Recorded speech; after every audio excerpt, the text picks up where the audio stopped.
तो हम ये पूछना चाह रहे हैं महाराज जी कि ये तीन लोक है, वो तीन लोक का वर्णन कबीर साहब ने किया है, और जो चौथा लोक है वो सबसे न्यारा बताया है।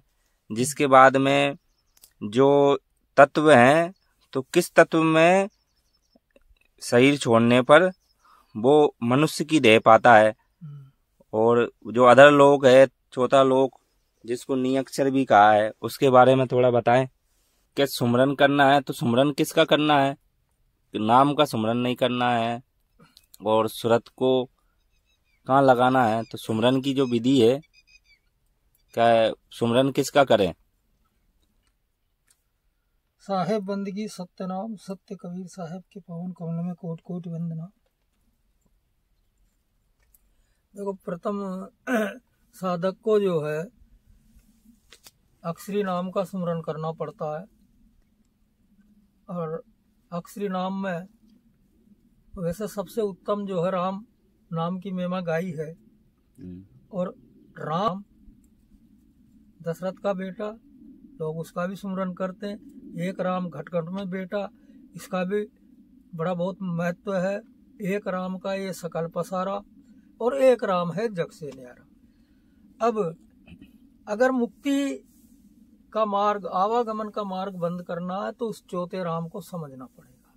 और जब तक चौथा राम, वैसे चारों राम का भेद गुरु लोग बताते हैं और समझना इनको भी अति आवश्यक है। चौथा लोक का जब तक वो और चौथे राम का भेद नहीं समझता, आवागमन उसका बंद नहीं हो सकता।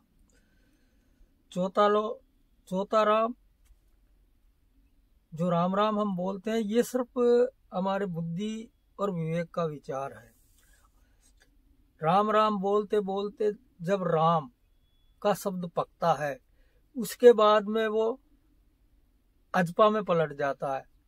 जाप, अजपा और अनहद। और अनहद के बाद, अनहद एक धुनी होती है, ऐसी धुनी होती है जो बड़ी सुरीली धुनी लगती है।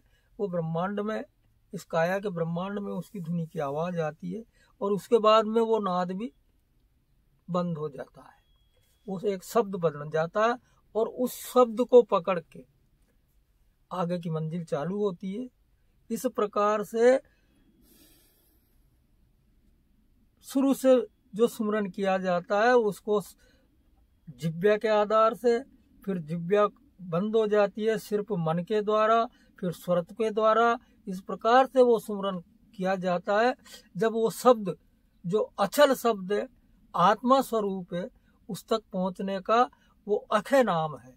वो कहने सुनने में नहीं आता है। वो स्वयं साधना का विषय है, वो स्वयं की साधना का विषय है, और वो किसी दूसरे का नाम नहीं है, वो स्वयं का नाम है।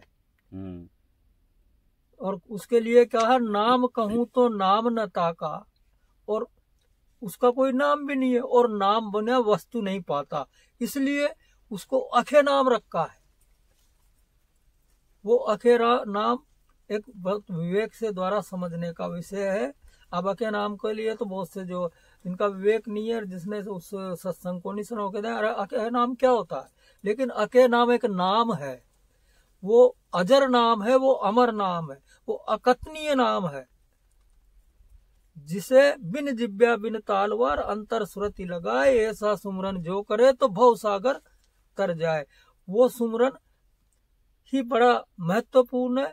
वो सुमरन करते करते परमात्मा की दया होती है, कृपा होती है, अपनी लगन होती है, और जब हृदय सच्ची लगन बनती है तो परमात्मा उस भेद को स्वयं आके जनाते हैं।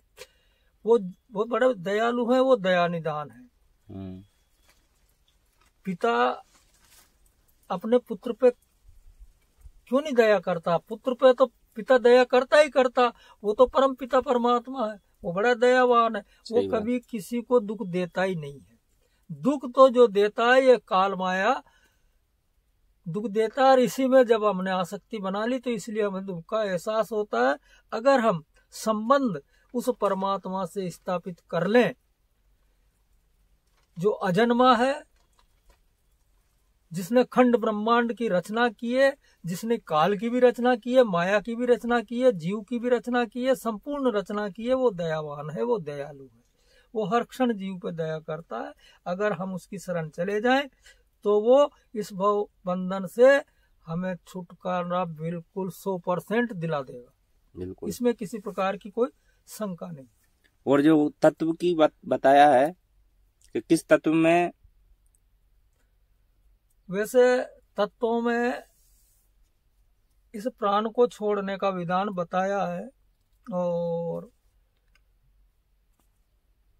अनुभवी जो संत होते हैं वो उन तत्वों में प्राण छोड़ते हैं। जिस तत्व में जिसका प्राण छूटता है वो उसी तत्व को प्राप्त होता है, उसे लेकिन मुख्य जो है नीर तत्व है, जल तत्व है, जिसमें प्राण छोड़ने वाला वो मनुष्य देह में आता है, और दूसरे तत्वों में वो भिन्न भिन्न योनियों में जाता है। लेकिन मनुष्य योनि के लिए नीर तत्व है, और आवागमन के लिए जो है वो सुरति द्वार है। सुरति द्वार का जो भेद वो बड़ा गुप्त भेद है, और उसे सदगुरु अनुभव गुरु उस भेद को बताते हैं। वो द्वार है, उसी द्वार से इस काया के अंदर जीव आया है, प्रवेश करता है, और उसी द्वार से अगर वो पुनः निकल जाए तो वो आवागमन रहित हो जाता है। इसलिए तत्वों का भेद सिर्फ एक नीर तत्व ऐसा है जिससे मनुष्य देह पुनः मिलती है। नीर तत्व, जल तत्व।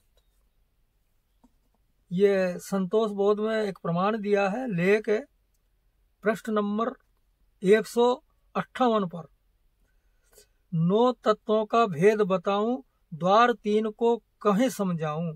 तेज तत्व में करे पयाना, यानी तेज तत्व अग्नि को बोलते हैं, और पयाना मतलब जब अगर देह छोड़े वज्रशिला पे जाए समाना, यानी वो वज्रशिला जिसको प्रमाण देते हैं कि काल वहां जीवों को तड़पा तड़पा के तड़पाता है, यातनाएं देता, उसको यहाँ वज्रशिला पे जाए समाना वो प्रमाण दिया है। और आकाश तत्व में छूटे भाई तारागण, यानी आकाश में जो है तारा है, ऐसे उल्का पिंड है, इनमें जाकर के उसका स्थान मिलता है उसको। और वायु तत्व में छोड़े देहा, वन वृक्षों में जाए उवेरा, यानी जो वायु तत्व में पवन तत्व में अगर देह को छोड़ता है तो वो जड़ खानी में वृक्ष पौधों का उसे मिलता है। और पृथ्वी तत्व में छूटे भाई तो जीव देह पशु की पाई, अगर पृथ्वी तत्व में जीव प्राण छूट जाते हैं तो उसको जो 4 पाई है, जैसे गाय है, घोड़ा है, बकरा है, भैंस है, ऊंट है, इन पशु योनियों में सिंह है, इन योनियों में उसका जन्म हो जाता है। और जल तत्व में जब छूटे जाई तो नर देह धरे तब आई, यानी नीर तत्व जल तत्व में जिसके प्राण छूटते हैं उसे पुनः मनुष्य योनि मिलती है, और वहीं से साधना चालू हो जाती है। फिर परमात्मा उसे फिर अपनी ये परमात्मा की साधना की राह जहां से वो छोड़ता वहां से उसकी चालू हो जाती है। इसलिए भक्ति की राह पकड़ना अति आवश्यक है। जीव दया और आत्म पूजा ये भक्ति है। जब तक जीव पे दया नहीं होगी, आत्मा को नहीं समझा जाएगा, आत्मा की पूजा इस भक्ति को नहीं समझेगा, ये है भक्ति। और ये भक्ति उसने पकड़ ली तो साहब ने कहा को, यानी वो कहीं भी आए जाए, किसी भी योनि में उसका जन्म हो, लेकिन जिसने भक्ति की राह पकड़ ली, ऊंच नीच घर तो हो सकता, लेकिन उसे मनुष्य योनि प्राप्त होती है। इसलिए भक्ति की राह पकड़ लेना चाहिए। धर्मदास सुनियो चितलाई, 3 तत्व देहूं बताई, शब्द तत्व जो जाने भाई, यानी एक तत्व शब्द है जो अचल शब्द, जिसे आत्मा, आत्मा रूप, आत्मा भी एक तत्व है, और सुरति भी एक तत्व है, और निरति भी एक तत्व है। ये 3 तत्व ये विधेय तत्व है। और जब तक इन तत्वों को वो नहीं समझेगा तब तक उसकी साधना आगे बढ़ ही नहीं सकती। पहले सुरति, फिर शब्द, और फिर निरति। निरति सुरति वो है जिसे सुरती से हम भूली हुई चीज को देख सकते हैं। ध्यान। और शब्द वो है जो अचल है, अखंड है, अजर है, आत्मा है, उसको शब्द कहते हैं। नृत्य जो है वो सुरती की आंख है। जब तक आंख नहीं होगी देखेंगे कैसे? जिस प्रकार से इस शरीर की ये आंख है और वो सुरती की आंख है जिससे जजमेंट किया जाता है। जब विवेक जगता है, अनुभव होता है, तो उस सुरती की आंख ही जजमेंट देती है कि वास्तव में ये सत्य है।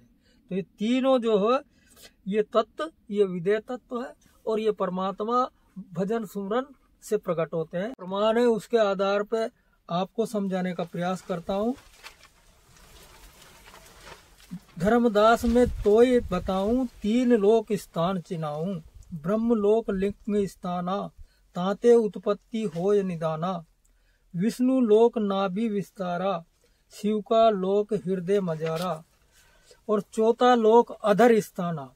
जो चौथा लोक है उसका प्रमाण इस संतोष बोध में कबीर साहब ने स्पष्ट बताया। उसका अधर स्थान है। कहे कबीर में कहो विचारा, और ताही लोक को ध्यान लगावे। उस चौथे लोक का जब तक ध्यान नहीं लगाएगा, साधक को उसका भेद नहीं मिलेगा, तब तक आवागमन से वो रहित नहीं होगा।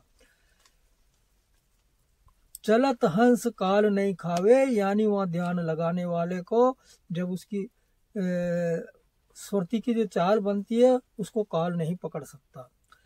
अदर करे जब आसन, पिंड झरो के नूर। मैं अदली कदली बसूं, कहाँ खोजे वो बड़ी दूर। साहब ने लोगों का हम जाना, यानी धर्मदास जी पूछ रहे, साहेब लोगों को तो हम जाना, और भेद कछु कहो बकान। सात पाखरी वर्णन दिखाओ, भिन्न भिन्न कर मोहि बताओ। यानी जो भेद है, सात पाखड़ी कहूँ ठिकाना, धर्मनी वचन सत्य करवाना। स्वर्ण दोय पाखड़ी जानो, ये जो कान है दोनों, इसकी दो का पाखड़ी। और सुने शब्द ताही मुकमाना, जो शब्द हम सुनते हैं किसी भी प्रकार का और उसको मान लेते हैं कि भाई ये है। ये इन लोकों का, सात लोक का जो साहब ने वर्णन करा, ये काया का भेद बताया है। हो दोय पाकड़ी नैन बखानी, और पाप दृष्टि सब ही क्षय हानि। यहाँ से जो दो पाकड़ी जो नैनों का है, नैनों से सारी बात देखी जाती है दृष्टि की। और पाप पुण्य का, हानि लाभ का आंखों से देख करके वो विचार करता है। पांचवें पाकड़ी कहूँ विचारा, रसना शब्द उठे अहंकारा। जो ये वाणी है, जो जिब्या है, जिससे शब्द, हर प्रकार के शब्द उठते हैं और बोला जाता है। वाणी शब्द, ये शब्द रूपी पाखड़ी है। छठी पाखड़ी इंद्र ही जाना, इंद्री जाना, और उत्पत्ति बिंदुले डारे ताना। सातवीं पाखड़ी हेट बतावा, खोजे कमल स्थिर घर पावा। यानी सातवीं पाखड़ी कमलों की खोज के लिए साहब ने बताया। इसमें पाखड़ी सात कमल एक नारा। पाखड़ी तो सात है, लेकिन एक जो नाल है उसी में सारे कमल बिदे हुए हैं। भीतर ताही जीव मन ठेका, और इस काया के अंदर सिर्फ जीव और मन है। वो जीव जो है इसमें कैद कर रखा है। उसी को छुड़ाने के लिए, बंदी छुड़ाने के लिए साहिब ने और जितना भी संत महात्मा हुए, उसी भेद को, इस जीव को जनाने के लिए सारा विस्तार किया है। ताही कमल में तार लगाए, यानी उस, और सो ही तार को चीनो भाई। एक ऐसा कमल है जहां से वो तार आता है इस काया के अंदर, उसको सुरती की दृष्टि से देखा जाता है और समझा जाता है। सोई तार अदर ले राखा, वो ही जो है इस काया से और बाहर से आया हुआ अधर में उसका जोड़ है, वहां पर हंस का वास है। उस स्थान पे ध्यान लगाने के बाद उस शब्द रूपी जो अचल अखंड जो शब्द है, जहाँ आत्मा का स्थान है, उस स्थान पे ध्यान लगाने से उसे आत्मज्ञान का अनुभव होने लग जाता है। ठीक है। जय सिया राम। साहिब बंदगी। साहिब बंद